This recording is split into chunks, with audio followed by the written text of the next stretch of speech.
The Springboks bomb squad is once again under fire, but this time, the controversy isn't just about South Africa, it's about rugby's double standards. For years, critics like Matt Williams and Gregor Townsend have slammed the Springboks 6-2 and 7-1 bench splits, claiming it is an abuse of safety laws and discriminatory against backs. But now that France has copied the tactic, where is the same outrage?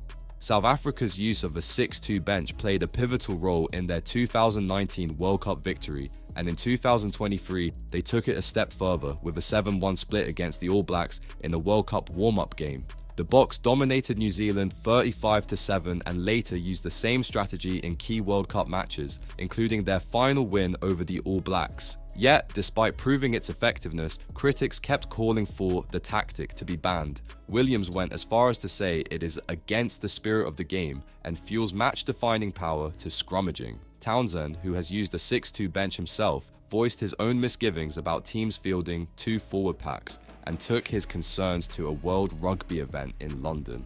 But then, France copied South Africa's strategy against Italy in the Six Nations, using a 7-1 split and thrashing the Azzurri 73-24. Suddenly, the same critics who attacked the Springboks were silent. World Rugby has so far refused to intervene, but reports suggest that discussions are not over. Townsend, along with other officials, is pushing for further rule changes, arguing that the current setup allows teams with dominant forwards to exploit the laws. Meanwhile, SA Rugby CEO Rian Oberholzer didn't hold back when discussing rugby's bias against the Springboks. It is sometimes difficult sitting in these meetings. It feels to me that you get punished by World Rugby when you become world champions with certain law changes that they're talking about.